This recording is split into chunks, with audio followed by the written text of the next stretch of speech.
polícia bateu na porta de Carlos Bolsonaro, o Carluxo, o filho de Jair, que cuidava das redes sociais, cuida ainda, né, dessa agitação do chamado gabinete de ódio nas redes. A PF realizou busca e apreensão na casa de Carluxo, no Rio de Janeiro, no gabinete dele de vereador na Câmara Municipal do Rio e também na residência da família Bolsonaro em Angra dos Reis, no litoral do estado do Rio. Lá estavam, em Angra, Jair, Carlos, Eduardo, Flávio. O curioso é que quando a polícia chegou, eles tinham saído de barco. Será que foram avisados antes? Eles saíram antes das 6 horas da manhã, numa lancha e em 2 jet skis, levantando suspeitas. Qual foi a explicação da família Bolsonaro para não estar em casa na hora que a polícia bateu por lá? Saíram para pescar. Numa segunda-feira. Não são pescadores profissionais. Parece história de pescador, né? Mas saíram, voltaram sem peixe e há um outro problema grave. Saíram numa lancha e 2 jet skis. Na hora de voltar, um dos jet skis se atrasou, não veio. O Flávio Bolsonaro disse que teve que devolver para um amigo e tal, uma história complicada. Imagine você, troque essa história de barco por carro. Alguém que está em casa, a polícia chega um pouquinho antes. Você sai com a sua família em 2 carros e na hora de voltar, só vem um carro de volta. E o outro? O que levou nesse carro? O que estava no jet ski? O que o Flávio Bolsonaro e os outros da família carregavam no mar? História mal contada, né? Bom, eles estavam em Angra dos Reis e fizeram, no domingo, poucas horas antes da ação da Polícia Federal, uma live, uma daquelas transmissões da família Bolsonaro, que também chamou a atenção. O Jair já vinha dando declarações nas redes sociais. Vamos viver momentos difíceis, ele disse. Será que ele já sabia de alguma coisa? E fizeram esta live assim, poucas horas antes da ação da polícia. Domingo à noite a live, segunda de manhã a busca e a apreensão. O Jair Bolsonaro, a gente tem as imagens da live, né? Estava vestindo uma camisa de Israel durante a live. Por quê, hein? Era recado? Era pedido de ajuda?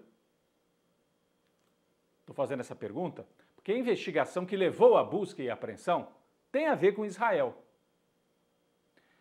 A Polícia Federal investiga o uso pela ABIN, Agência Brasileira de Inteligência, durante o governo Bolsonaro, o uso de uma tecnologia israelense para monitorar ilegalmente os adversários políticos de Bolsonaro. Usaram equipamento israelense, pagaram para uma empresa israelense e armazenavam esses dados, segundo as investigações, na nuvem, lá em Israel. O Bolsonaro aparece com a camisa de Israel na véspera da operação. O que será que ele está querendo dizer? Está querendo mandar algum aviso para os amigos dele em Israel? Algum pedido de socorro? Do tipo, me ajudem, senão vocês também podem se enrolar nessa investigação aqui no Brasil. Bom, o que já apareceu até agora em relação a essa investigação envolvendo a família Bolsonaro?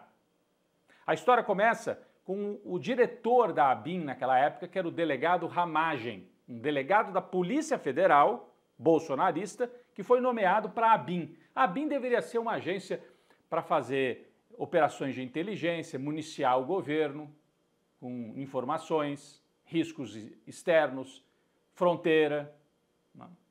Mas, em vez disso, os indícios são de que a família Bolsonaro usou a ABIN como uma agência particular para investigar os seus desafetos, os seus inimigos. O Ramagem era o diretor da ABIN.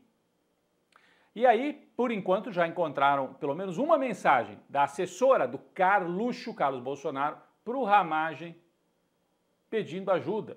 Olha, dá para você ver aí, tem uma investigação aqui que nós precisamos saber como é que anda, como é que está, como é que não está. Então, indícios de que a ABIN abastecia a família Bolsonaro com informação. E que depois que o Ramagem saiu da agência, porque depois ele sai e vira deputado eleito, bolsonarista, ele continuava com acesso às informações que circulam lá dentro da agência. Ou seja, tem bolsonarista, tem esse pessoal ligado à extrema-direita operando ainda em pleno governo Lula na BIM. Aliás, cobrança deve ser feita em cima do governo Lula também. Por que não limparam aquilo lá ainda?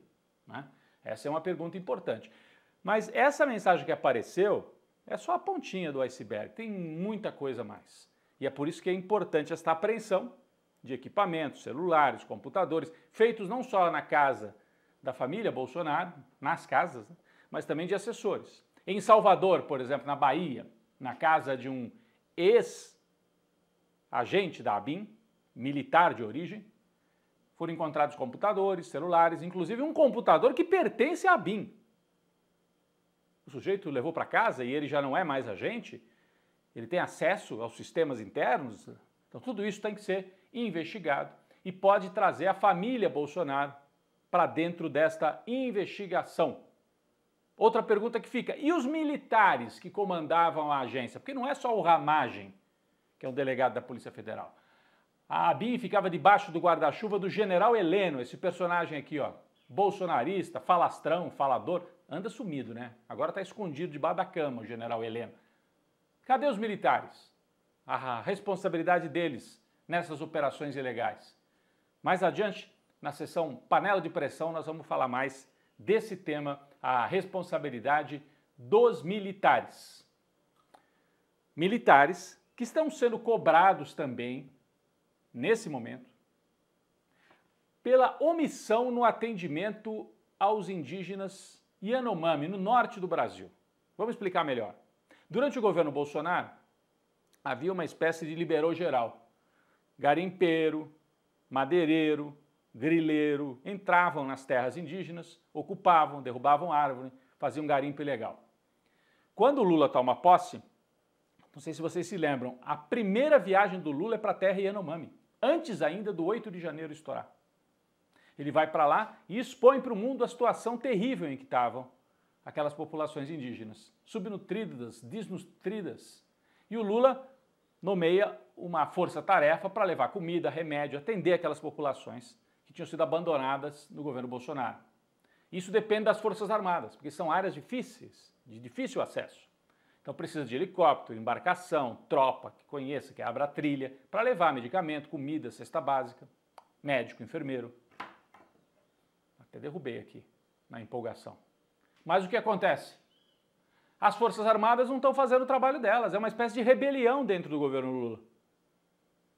Esta semana, entidades de funcionários do IBAMA, da FUNAI, de outros órgãos, fizeram uma carta aberta denunciando que o Exército não está ajudando e está até atrapalhando as ações que deveriam ser feitas. Cobrando, é omissão. O que é isso, uma rebelião? Tem uma carta aqui dos funcionários, o presidente Lula tem que agir, temos que cobrar também. O Lula está muito bonzinho com os militares. Né? Isso é uma questão séria. Bom, na economia, nós tivemos esta semana duas boas notícias e uma outra que gerou preocupação e ruído. Boas notícias, os juros caíram mais um pouco, 0,5 ponto percentual para baixo. Com isso, o dinheiro, em vez de ficar parado no banco, pelo menos teoricamente, os empresários devem tirar e colocar em investimento, porque não rende tanto mais na aplicação financeira. Então é a primeira boa notícia. A segunda boa notícia, reservas internacionais do Brasil. O Brasil exporta, recebe em dólar, vai aumentando cada vez mais. E isso é muito importante. Está batendo em quase 400 bilhões de dólares. A quantidade de reservas é um recorde absoluto. Isso dá estabilidade para o país enfrentar turbulências externas. Mas, por outro lado, houve uma notícia que não é tão boa. Déficit nas contas públicas. O governo gastou bem mais do que arrecadou. Um buraco de mais de 200 bi. O ministro Fernando Haddad deu uma explicação. Disse que metade disso é conta que ele herdou do Paulo Guedes e do Bolsonaro do governo passado. Aqueles precatórios que o Paulo Guedes não quis pagar, pedalou, jogou para frente e o Haddad está pagando. De qualquer maneira, fica o sinal amarelo, já que o Haddad tem esse discurso de déficit zero, que o mercado gosta, mas os economistas mais progressistas dizem nem precisava disso. Só que o Fernando Haddad está amarrado nesse discurso de déficit zero e na hora que vem a conta tem um buraco de 200 e tantos bi. Então ficou um ruído que o Fernando Haddad tem que desmontar, porque é o desafio principal do Lula agora em 2024, o ano eleitoral. Dar estabilidade para a economia, baixar desemprego e melhorar a sensação de bem-estar também para ter bons resultados nas eleições municipais.